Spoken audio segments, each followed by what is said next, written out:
ने कथित छत्तीसगढ़ शराब घोटाले में बड़ी कार्रवाई की है। छत्तीसगढ़ के पूर्व मुख्यमंत्री भूपेश बघेल की करीबी सहयोगी सौम्य चौरसिया को गिरफ्तार कर लिया है।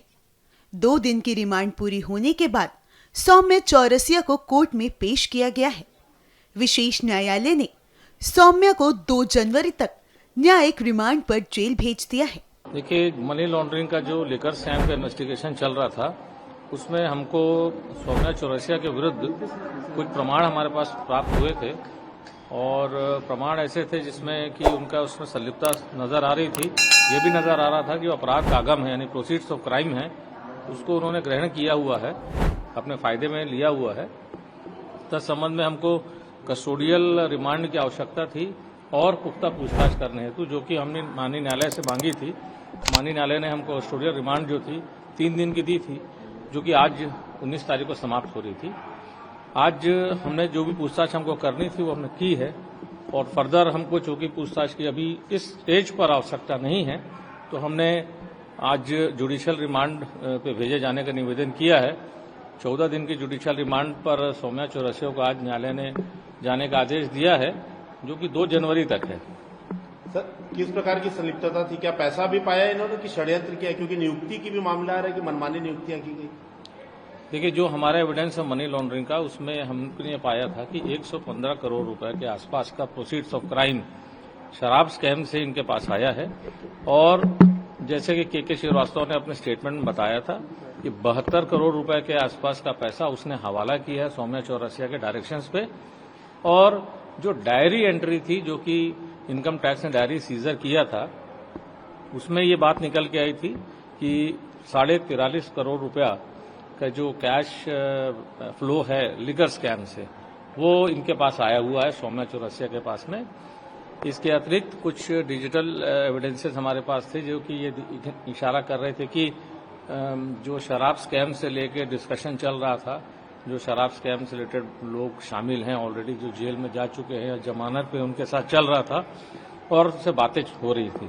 तो इस वजह से हमको ये आश्वासन हुआ कि ये जो हैं ये भी उस स्कैम में शामिल हैं और फर्दर जो भी एविडेंस हमने गैदर किया है या गैदर करेंगे आने वाले प्रोसिक्यूशन कंप्लेंट में आप लोग को दिखाई पड़ जाएगा। सर, निरंजन दास को आज आपने कस्टोडियल रिमांड मांगा है, क्या आधार बता सके कुछ ऐसा कुछ? देखिए, निरंजन दास भी आबकारी जो विभाग था तत्कालीन उसके शीर्ष पर बैठे हुए थे और निरंजन दास की खोज जो है वो 2022 से चल रही थी, क्योंकि 2022 में भी उनको समन किया गया, आए जरूर, लेकिन उसके बाद वो फर्दर नहीं आए और वो हाई कोर्ट में उन्होंने पिटिशंस लगाई, वहां से कोई उनको सफलता प्राप्त नहीं हुई। सुप्रीम कोर्ट गए, सुप्रीम कोर्ट से जाकर के उन्होंने एक नो कोर्सिव स्टेप का ऑर्डर लिया, हमारे पास आए और उसके बाद पुनः गायब हो गए। तो निरंजन दास का जो बेसिक रोल था, जो कि आबकारी विभाग में शीर्ष में पदस्थ होने पर, वो ये था कि जो पॉलिसी थी जिसके के द्वारा कमीशन का अर्जन किया गया, इनके पूर्व जो कमिश्नर था वो कमिश्नर उस बात में तैयार नहीं था। सरकार के उस प्रकार के जो इनका स्कैम चलाने के लिए जो इनका कार्टेल था, संघ था, उनकी बातों पर वो रेडी नहीं था और इस प्रकार के पॉलिसी डिसीजंस को चेंज नहीं करना चाह रहा था। तो उसको हटा करके इनको पदस्थ किया गया और फिर इन्होंने वो सारी चीजें करी जो कि अनवर ढेबर, अनिल टुटेजा और अरुणपति त्रिपाठी के साथ मिलकर की, फिर पॉलिसी चेंज किया। उसमें से जो पैसा आया कमीशन के रूप में, उसमें से अपना शेयर प्राप्त किया और साथ ही साथ जो डुप्लीकेट होलोग्राम लग के शराब बिक रही थी, उसमें से भी उन्होंने अपना शेयर प्राप्त किया। तो बेसिकली एक आबकारी विभाग के शीर्ष होने के नाते इनको ये सब चीजों पर रोक लगानी चाहिए थी, ना कि उसका भागीदार बनना था। एक रोल तो इनका ये है और दूसरा इंपॉर्टेंट रोल ये है कि जब आप शराब के विभाग के शीर्ष पे बैठे हुए हैं, तो ये आपकी जिम्मेदारी बनती है कि अगर कोई इस प्रकार का स्कैम हो रहा है या कुछ तरह की गड़बड़ियां चल रही हैं, तो उस पर अपने जो आबकारी अमले के द्वारा छापा पड़वाए या कोई भी जांच कार्रवाई करे। तो ये भी सब इन्होंने किया नहीं और अपने काम में कोताही बरती है। इसलिए इनके और इन्वेस्टिगेशन करने की आवश्यकता थी और ये भागे भागे फिर रहे थे। एसीबी ने अरेस्ट किया, इस वजह से हमको मौका मिला इनको आज अपने रिमांड में लेने का, कस्टोडियल रिमांड में लेने का। तो हमने इनकी गिरफ्तारी करके और कस्टोडियल रिमांड इनका लिया है, जो कि माननीय न्यायालय ने 22 दिसंबर तक के लिए अप्रूव किया है।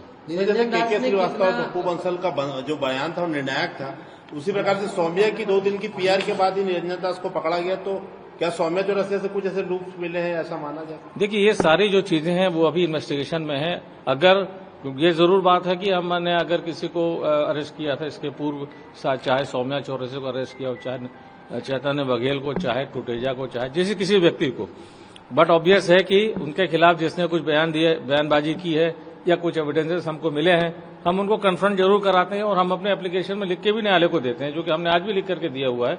हम कन्फ्रंटेशन जरूर कराएंगे और जो भी बयानात अभी दूसरे लोग के हमारे पास अवेलेबल है, इंक्लूडिंग सौम्या चौरसिया, उससे इनका कन्फ्रंटेशन कराया जाएगा और अगर कोई नए सबूत आते हैं तो आपको अगली प्रोसिक्यूशन कंप्लेंट में जरूर दिखाई पड़ेंगे। कितने धनराशि का गबन इनके द्वारा किया गया और लॉन्ड्रिंग में क्या निरंजन दास? देखिए, यही इन्वेस्टिगेट करने के लिए इनकी कस्टोडियल रिमांड ली गई है कि इनका बेसिक रोल अभी कितने रुपए के धांधली का है, तो वो अभी थोड़े दिन बाद इसकी बात की जानकारी प्राप्त हो पाएगी। सर, ये निखिल चंद्राकर से अभी शायद बयान लिया गया है, सूर्यकांत तिवारी को लेकर कुछ अपडेट्स? देखिए, निखिल चंद्राकर से रिलेटेड जो भी कार्रवाई चल रही है वो ईडी के द्वारा नहीं चल रही है, वो कार्रवाई बेसिकली एंटी करप्शन ब्यूरो के द्वारा की गई है।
ताज़ा खबरों के लिए लाइक, फॉलो और यूट्यूब पर सब्सक्राइब कर बेल आइकन दबाएं। साथ ही हर अपडेट के लिए विजिट करें स्वदेशलाइव.com।